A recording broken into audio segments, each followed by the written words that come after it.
Bonjour à tous et bienvenue au deuxième jour des LCS de cette 8e semaine. On est avec Pers Midlaner des G2. How are you? First, you just beat Giants after beating Vitality.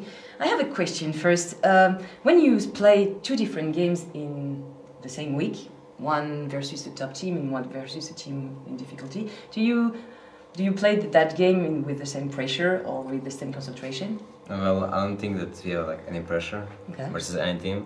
But we play with the same concentration, yeah. Okay. So we focus on each team almost the same, maybe versus Vitality a bit more. Oh, okay. But going into the game, we take it as seriously as versus any other team. So. Ok.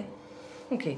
Donc là, on lui a demandé, parce qu'il vient de jouer contre Giants, hier ils ont gagné contre Vitality, s'ils abordaient les matchs quand ils avaient une semaine comme ça avec deux teams complètement différentes, une dans le top et une dans le bas. Est-ce qu'ils abordaient pas les matchs avec la même concentration? Il nous a dit que oui, il les préparait pareil. Bon, bien sûr, il ressentait un petit peu plus de nécessité de préparation contre Vitality, mais c'était pas vraiment différent. Ils avaient toujours la même concentration et surtout, ils pensaient pas prendre un petit peu de pression sur lui, quel que soit le match, que ce soit Vitality ou Giants.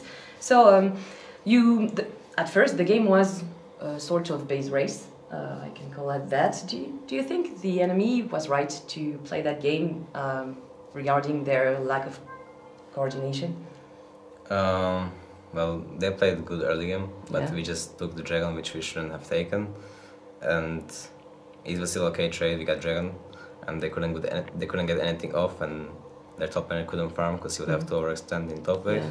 So it actually wasn't anything special by them, and we got the Reef Herald and just took all the turrets. Ok.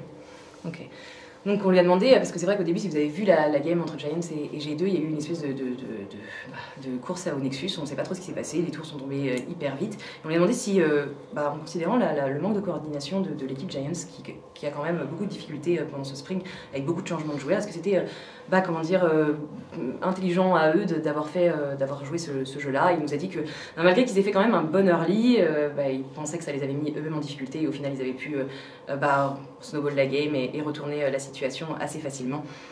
So Riot is going to change a lot of mage as they do with the carry AD. Are you confident about this change? And do you think mid lane is actually in need from fresh air? Wait, what change? You didn't hear? No. They are going to change some mage, Cassio, PA or Really? Malza. Yeah, really? You didn't hear that? No. 8 or 6 of them. As Really? as carry AD, they I want actually to. didn't know. Yeah, No. they want to do some specific, unique stuff as they do with Okay. carry AD. Do you think it's needed in mid lane actually? I don't think it's actually needed in Midland, but it would be good if they would change items. Like Yeah. in the pre-season patch, they nerfed all the AP items. Like they're so much more expensive. That's why Midland is not as impactful. Okay. But maybe changing some champions who are like old school, like Swain and stuff, would be cool for meta. So I didn't know, but we will see what they do with that. Ok. Donc on vient de lui demander, parce que c'est vrai qu'il est en train de changer la méta des mages, en tout cas va changer la méta des mages comme elle a fait avec celle des carry AD, et du coup il était pas très au courant de ça, et il m'a dit ah bon, et du coup je lui ai expliqué un petit peu dans les plus grandes lignes, et il m'a dit que la mid lane, même si elle avait pas besoin d'un gros coup de frais, elle avait besoin que certains champions qui sont un petit peu dépassés soient un petit peu remis à jour, comme Swain il nous a dit, mais elle avait surtout besoin que les objets soient revus, parce que c'était très très cher, et ça avait été une des raisons pour lesquelles la mid lane avait un petit peu baissé en impact, et c'est ça qui l'ennuie surtout. Maintenant il est confiant et il va du coup se renseigner et voir ce que ça donne. So it's your first split in LCS. You play very well. You seems to fit perfectly in this scene. Have you trained a lot for improving yourself, or did the dynamic of the team made the job? Well, whole last season I was playing on the solo queue with some teams a bit, but I had a lot of solo queue games, and at the off season before LCS I felt like my skill level was really high. Okay. And when we started playing as a team together, I was just focusing mostly on improving as a team. Okay. And we just work as a team. Okay. So, yeah. Ok.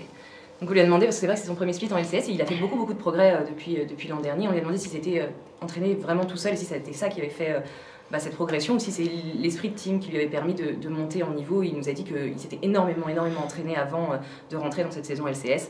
En solo queue, il avait beaucoup practice et il sentait déjà pendant l'off-season que son skill avait monté.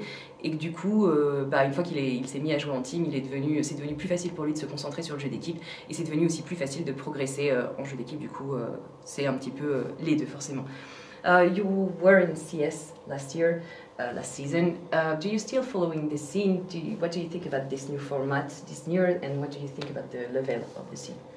I actually can't talk much about that because I don't want to challenge myself because all the challenger games are in our scrim times. Okay. So I already got to watch like a couple of games and I don't even know what to think of the teams or the players. Okay. Because I don't follow, so. Okay. Yeah, I can't say anything. Ok, donc on lui a demandé, parce qu'il était en Challenger Series l'année dernière, on lui a demandé s'il suivait toujours la scène et qu'est-ce qu'il pensait du niveau un petit peu de ces Challenger Series, parce que c'est vrai que c'est les prochaines équipes qui vont rentrer dans le Summer avec un format assez avantageux qui permet à 2 d'entre elles de s'essayer.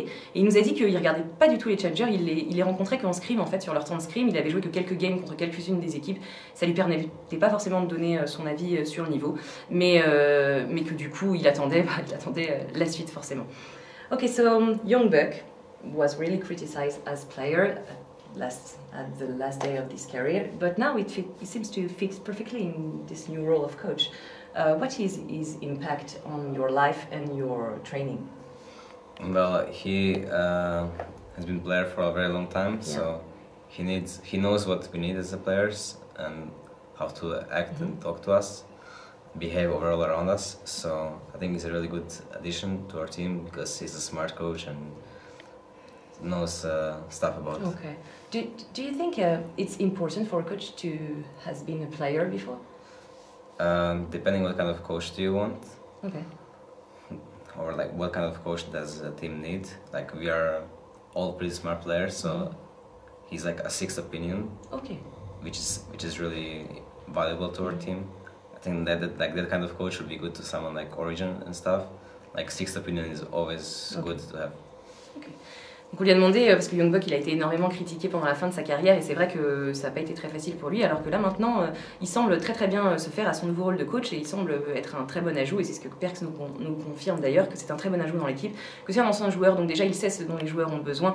Du coup je lui ai demandé si c'était important pour un coach d'avoir été ancien joueur et il nous a dit que ça dépendait de l'équipe, ça dépendait de ce dont elle avait besoin, et que souvent un 6e avis en tant que joueur était très important et leur permettait de prendre certaines décisions, et que du coup bah oui, dans leur situation ça leur convenait mieux. En tout cas, maintenant, on pouvait avoir d'autres équipes qui pouvaient avoir des besoins différents et ça dépendait tout simplement. So, playoff soon. Do you think you will be able to face the team with experience? Because we know that in playoff, experience is generally speaking, and even if the team are top at regular season, it's difficult to beat some team as Fnatic or Origin who reveal themselves in playoffs. So do you think G2 have the means to beat this kind of team? Yeah, sure. Yeah. I don't think that it matters. Like, okay. Performing bad in regular season, it means you will perform bad in split in playoffs. That for me. So I don't want to maybe face H2K early. Okay. But I'm comfortable going against every other team. So. Okay, so H2K is for you the most challengers. Yeah. Okay.